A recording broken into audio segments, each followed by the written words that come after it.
बुद्धं शरणं गच्छामि धम्मं शरणं गच्छामि। नमस्कार साथियों, स्वागत है आप सभी का एक बार फिर से मेरे चैनल द बुद्धा ब्रेन में। दोस्तों, जैसा कि आप सभी जानते हैं, जो शीर्षक लेकर मैं आपके सामने प्रस्तुत हुआ हूँ, उस शीर्षक को मैंने लिया है भगवान बुद्ध और उनके धम्म ग्रंथ से। और आज की इस वीडियो में हम जानेंगे कि पवित्र जीवन क्या है और पवित्र जीवन बनाए रखने के क्या लाभ होते हैं। तो वीडियो में अंत तक बने रहिए और यदि ये वीडियो आपको पसंद आए तो वीडियो को लाइक, शेयर और मेरे चैनल को सब्सक्राइब अवश्य करिएगा। एक बार की बात है, भगवान बुद्ध राजगृह में वेलुवराम में कलदक निवाप में ठहरे हुए थे। उस समय राजकुमार अजातशत्रु देवदत्त का सहायक बना हुआ था, जो भगवान बुद्ध का विरोधी था। देवदत्त ये भगवान बुद्ध का भाई था, जो शुरू से ही भगवान बुद्ध से ईर्ष्या की भावना रखता था। किसी तरह वो भगवान बुद्ध के संग में दीक्षित तो हुआ था, लेकिन उसके मन के मैल अभी भी साफ नहीं थे। वो मन से मैला था और भिक्षु संघ में रहते हुए भी भगवान बुद्ध से शत्रुता का भाव रखता था, उनसे ईर्ष्या करता था। इसीलिए देवदत्त को मन की शांति नहीं मिल रही थी। कुछ समय देवदत्त भगवान बुद्ध के संग में ही था, लेकिन कुछ समय बाद उसने कुछ भिक्षुओं को भड़काया और उन भिक्षुओं को अपने साथ लेकर एक नए संघ की स्थापना की, जो कि भगवान बुद्ध के धम्म से विरोधी मत रखता था। अजातशत्रु ये राजगृह का सम्राट था। अजातशत्रु भी भगवान बुद्ध से विरोधाभासी मत रखता था, इसीलिए वह देवदत्त का सहायक बना हुआ था। अजातशत्रु ने अपने समय में बहुत पाप कर्म किए थे। यहाँ तक कि अजातशत्रु ने राजगद्दी हड़पने के लिए अपने पिता तक को जान से मरवा दिया था। अजातशत्रु रोज 500 गाड़ियों में भोजन भरता था और 500 बर्तन लाद कर देवदत्त के समर्थों तक सुबह शाम पहुंचाता था। इसलिए जो देवदत्त और देवदत्त के भिक्षुक थे, वे भिक्षाटन नहीं करते थे, क्योंकि अजातशत्रु सुबह और शाम उनके लिए भोजन की व्यवस्था करता था। इसीलिए देवदत्त के जो भिक्षुक थे, वे आलसी हो गए थे और कुछ भी काम नहीं करते थे। ना वो धर्म प्रवचन देते थे, ना भिक्षाटन करते थे, ना ध्यान करते थे, बस दिन भर खाते और सोते रहते थे।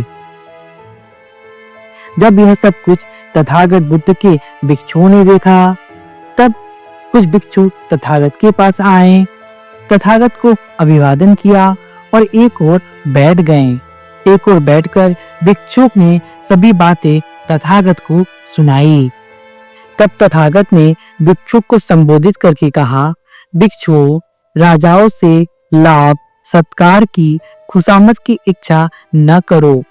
जब तक भिक्षुओं अजातशत्रु 500 गाड़ियों में भोजन भरे 500 बर्तन लाद कर देवदत्त की समर्थों तक सुबह शाम पहुंचाता है, तब तक इसमें देवदत्त की ही हानि है, लाभ नहीं है। भिक्षुओं, यदि कोई किसी पागल कुत्ते की नाक तक किसी की कलेजी ले जाता है, तो वह उस कुत्ते को भी अधिक पागल ही बनाएगी। इसी प्रकार जब तक भिक्षुओं अजातशत्रु 500 गाड़ियों में भोजन भरे 500 बर्तन लाद कर देवदत्त के समर्थों तक सुबह शाम पहुंचाता है, तब तक इसमें देवदत्त की हानि है, लाभ नहीं। क्योंकि भिक्षुओं, यदि अजातशत्रु उनको भोजन की व्यवस्था कराता है, तो देवदत्त और उसका भिक्षुक कभी भी स्वतंत्र नहीं रह सकते। उन्हें अजातशत्रु के हिसाब से ही चलना होगा। जैसा अजातशत्रु कहेगा वैसा उनको करना होगा। यदि अजातशत्रु कहे कि बुरा कृत्य करो तो देवदत्त और उनके भिक्षुओं को बुरे कृत्य करने पड़ेंगे, और यदि अजातशत्रु कहेगा कुशल कर्म करो तो वो कुशल कर्म करेंगे। एक तरह से वो उनके गुलाम होंगे, क्योंकि वे उनके दिए गए भोजन पर निर्भर करते हैं। इसीलिए भिक्षुओं, तुम लोग राजाओं से मिलने वाले खुशामद सत्कार की इच्छा न करो। ऐसी इच्छाएं पापी हैं और मन को पापों में लिप्त रखकर पाप कर्म कराती हैं। भिक्षुओं, राजाओं से मिलने वाले लाभ सत्कार, खुशामद और भेंट आदि इतने भयानक होते हैं। वे शांति प्राप्ति के मार्ग की बड़ी ही कटु दुखद बाधाएं हैं। इसीलिए भिक्षुओं, ऐसा अभ्यास डालना चाहिए कि जब हमें राजाओं से लाभ सत्कार, खुशामद और भेंट आदि मिलेगी, हम उन्हें अस्वीकार करेंगे, और जब वह सिर पर आ ही पड़े तो वह हमें जकड़ नहीं पाएंगी। हमारे हृदय में उनका कोई स्थान नहीं होगा और वे हमें राजकुमारों का गुलाम नहीं बना सकेंगे। इसीलिए भिक्षुओं, ऐसी लालसा और ऐसी इच्छा न रखो। आगे बुद्ध ने कहा कि भिक्षुओं, पवित्रता बनाए रखना ही जीवन का आधार है और पवित्रता का दूसरा नाम ही धम्म है। यदि मैं कहूँ तो मैं इतना ही कहता हूँ कि जीवन की पवित्रता बनाए रखना ही धम्म है, और जीवन पवित्र हो तभी आदमी आनंद और शांति में विहार कर सकता है। तब भिक्षुओं ने भगवान बुद्ध से प्रश्न किया कि भगवान, पवित्र जीवन क्या है? बुद्ध ने कहा, भिक्षुओं, यह पवित्र जीवन न लोगों को ठगने के लिए है, न उनसे कुछ प्राप्त करने के लिए है, न लाभ यश की प्राप्ति के लिए है, न शास्त्रार्थ करना सीखने के लिए है, न इसलिए है कि लोग जान जाएं कि यह अमुक है। निश्चय से भिक्षुओं, इस पवित्र जीवन का अभ्यास किया जाता है शरीर और वाणी को संयत रखने के लिए, आस्त्रों को दूर करने के लिए तथा चित्त की विमुक्ति और तृष्णा का क्षय प्राप्त करने के लिए। इसीलिए भिक्षुओं, मैं कहता हूँ कि पवित्र जीवन का अनुकरण करो, क्योंकि पवित्र जीवन ही इंसान को निर्वाण की तरफ अग्रसर करता है। सभी तरह के पाप कर्मों से विरत रहो, अपने मन और मस्तिष्क की शुद्धता रखो, निरंतर ध्यान साधना करने का प्रयास करो और अपने आप को संयमित रखो। यही बुद्ध की शिक्षा है। और जो व्यक्ति पवित्र जीवन की ओर अग्रसर रहता है, उसे जल्द ही निर्वाण पद की प्राप्ति होती है और वो इस संसार के भव सागर से मुक्त हो जाता है।